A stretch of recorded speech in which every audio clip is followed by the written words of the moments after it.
Irrigation, employment, AI, steel ఒకటి కాదు, అన్నీ కూడా కల్మినేషన్. అది ఆ యాంగిల్లో ప్రతి ఒక్కటి మీరు చూడాల్సిన అవసరం ఉంది. ప్రజలు కూడా ఆ యాంగిల్ని ఆలోచించాల్సిన అవసరం ఉంది. నెక్స్ట్, ఇక్కడ బ్రాడ్గా నేను చెప్పింది మీకు ఆంధ్రప్రదేశ్ జర్నీ సిన్స్ 2014. ఇక్కడికి వచ్చిన బైఫర్కేషన్ డెఫినెట్గా పెయిన్ఫుల్. బైఫర్కేషన్ చూస్తే కంబైన్డ్ ఏపీ పాపులేషన్లో అర్బన్ పాపులేషన్ 33.4%. బైఫర్కేషన్ అవగానే 31.5 ఆంధ్ర తగ్గిపోయింది. తెలంగాణ అర్బన్ పాపులేషన్ 41.5% పెరిగింది. అంటే అర్బనైజేషన్ ఎక్కువ ఉంది, రూరల్ తక్కువ ఉంది. ఇక్కడికి వచ్చినప్పుడు ఇక్కడ change in structure of the economy టోటల్గా చేంజ్ అయిపోయి ప్రిడామినెంట్గా అగ్రేరియన్ వ్యవసాయ ఆధారం అయిపోయింది. 58% పాపులేషన్, 48% రిసోర్స్ వచ్చాయి. This is the biggest challenge. Population 58%, revenue 46%. Loss of capital అగమ్యగోచరం, ఎక్కడ కూర్చోవాలో తెలియదు. బస్సులో నుంచి పరిపాలించాం. పడుకోవడానికి రూమ్ లేదు, ఉద్యోగస్తులు రావడానికి ఇది లేదు. అప్పుడు అక్కడి నుంచి తెప్పించినప్పుడు ఇక్కడ చూస్తే శనివారం ఆదివారం 1 డే ఎక్కువ హాలిడే ఇచ్చారు. 5 days ఏ వీక్ తీసుకొచ్చారు. స్పెషల్ ట్రైన్స్ వేయించాం. మళ్ళా అక్కడ ఫ్యామిలీస్ ఉంటారు కాబట్టి పోవాలి కాబట్టి ఉన్న పళంగా హ్యూమన్ యాంగిల్ అలాంటిదంతా ప్రయాణం స్టార్ట్ చేశాం. Disproportionate allocation of assets. నేను ఇప్పుడు కూడా గొడవలు పెట్టుకుంటే వచ్చేది ఏముండదు. కష్టపడితే దానికంటే 10 రెట్లు ఎక్కువ సంపాదించుకుంటాం. 2 రాష్ట్రాలు కూడా ఆ రోజు నేనే అభివృద్ధి చేశాను. సమైక్య ఆంధ్రప్రదేశ్లో తెలుగు జాతి కోసం చేశాం. తెలంగాణకి వెళ్ళింది. నేను ఎప్పుడో ఒకటి చెప్తాను, నాకు రిగ్రెట్స్ లేదు. అక్కడ తెలుగువాడు అనుభవిస్తున్నారు ఆ ఆస్తులన్నీ. కానీ ఇక్కడికి వచ్చినప్పుడు ఆ లాస్ జరిగింది. ఇక్కడికి వచ్చినప్పుడు గుర్తుపెట్టుకోవాల్సింది డెస్ట్రక్షన్. ఇది పెయిన్ఫుల్ అయితే ఇది విధ్వంసం.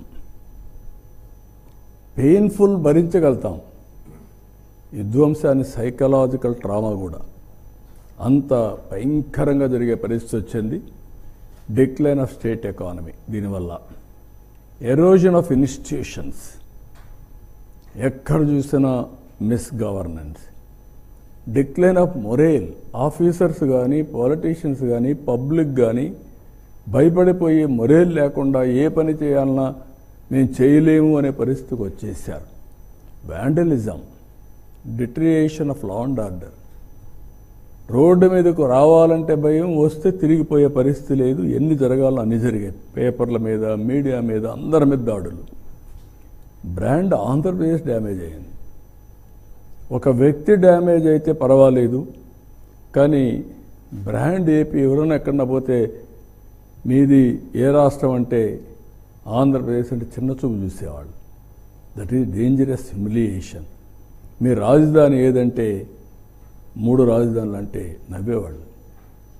That is the brand we enjoyed. Andhra Pradesh ఇంకా మేము రామని ఇండస్ట్రీస్ పారిపోయిన రోజులవి.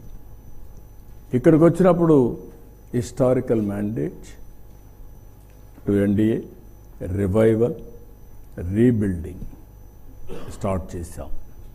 ఈరోజు నేను ఎన్నోసార్లు చెప్పాను, నేను, జనసేన, పవన్ కళ్యాణ్ గారు, నరేంద్ర మోడీ గారు ఆ రోజు ఏదైతే మేము ఎలక్షన్ ముందు చెప్పామో దాని ప్రకారం ఈ 2 సంవత్సరాల్లో అనునిత్యం పనిచేసి ఏం చేయాలో చేశాం.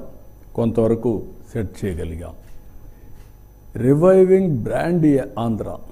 వన్స్ బ్రాండ్ ఆంధ్ర రివైవ్ అయితే మిగిలినటన్నీ కూడా ఆటోమేటిక్గా ఫ్లో వస్తుంది. Number 2, fulfilling welfare commitments. ఆ రోజు చెప్పాం, ఆదాయం లేదని తెలుసు, నాకు డెప్త్కి లేదు. ఎంత లోపలికి పోతే అంత అఘాతం ఉంది. చాలా సమస్యలు ఉన్నాయి. ఊపిరి పీల్చుకోలేనటువంటి ఆర్థిక వ్యవస్థ అయినా కూడా ఫుల్ఫిల్ చేయాలి. ఫుల్ఫిల్ చేస్తున్నాం. ఒక మాటలో చెప్పాలంటే ఎవ్వరూ ఊహించని విధంగా మేము చెప్పినట్టన్నీ చేసుకుంటూ డేట్స్ పెట్టి ఆ డేట్ ప్రకారం అమలు చేస్తూ వస్తున్నాం. Then trust capital projects.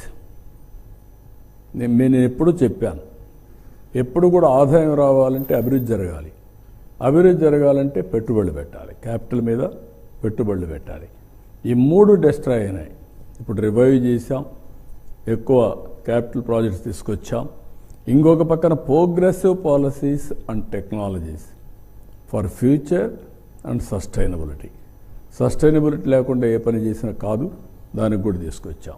Next, ఇక్కడ మీరు చూస్తే బైఫర్కేషన్ పెయిన్ఫుల్ అని ఎందుకన్నానంటే agriculture 51% combined Andhra, 25% industry, 24% service sector. No, agriculture 24, 25 industry, 51 agriculture. ఇది రివర్స్ అయ్యింది 2014-15 వచ్చే కొద్దిగా ఆఫ్టర్ బైఫర్కేషన్. అగ్రికల్చర్ ఆంధ్రప్రదేశ్ 31 అయింది, ఇప్పుడు 33.5, 34 వరకు వచ్చేసింది. ఇప్పుడు ఇంకొక పక్కన 25 అట్లే ఉంది. ఇక్కడ 51 నుంచి 7% తగ్గింది, 44 అయింది. దీనివల్ల ఆదాయం కూడా సర్వీస్ సెక్టర్లో ఎప్పుడూ అరౌండ్ 9 to 9.5% వస్తూ ఉంది. అదే అగ్రికల్చర్ సెక్టర్ అయితే 6% ఈ కాంబినేషన్లో వచ్చే పరిస్థితికి వచ్చింది రెవెన్యూ రియలైజేషన్. ఇక్కడ మీరు చూస్తే combined Andhra Pradesh per capital income 95,231. ఎప్పుడు కూడా పర్ క్యాపిటల్ ఇన్కమ్ అనేది ప్రజల జీవన ప్రమాణాలని నిర్దేశిస్తుంది. అదే తెలంగాణ బైఫర్కేషన్ అయినాక మీరు చూస్తే 1,24,104 రూపాయలకి వెళ్ళింది. ఆంధ్ర 95 నుంచి 93,903 రూపాయలు అయిపోయింది. వన్స్ బైఫర్కేషన్ అవ్వంగానే 30,201 రూపాయల డిఫరెన్స్ వచ్చింది. ఈ 2 రాష్ట్రాల మధ్య, ఇక్కడ ప్రజలు అక్కడ ప్రజల మధ్య ఈ డిఫరెన్స్. నేను ముందే చెప్పాను, 58% పాపులేషన్, 46% రిసోర్సెస్, ఇంకొక పక్క లాస్ ఆఫ్ క్యాపిటల్, ఇంకొక పక్కన దానివల్ల రెవెన్యూ దెబ్బతినింది. ఇంచ్ బై ఇంచ్ కష్టపడ్డాం. ఇక్కడ చూస్తే 45%, 15, 16 తగ్గింది కొంచెం 1%, 55, దెన్ 46, 54, 46, 55, 46, 54 ఇట్లా చేసుకుంటూ వచ్చి 13.5% గ్రోత్ వచ్చాం ఈ పీరియడ్లో. CAGR 13.5% historical growth. అది తెలంగాణ కూడా గ్రో అయింది, అది కూడా చూపిస్తాను మీకు. అదే సమయంలో average debt GSDP ratio was manageable, ఆ లెవెల్లోనే పెట్టాం. 28.38% డెట్ GSDP రేషియో.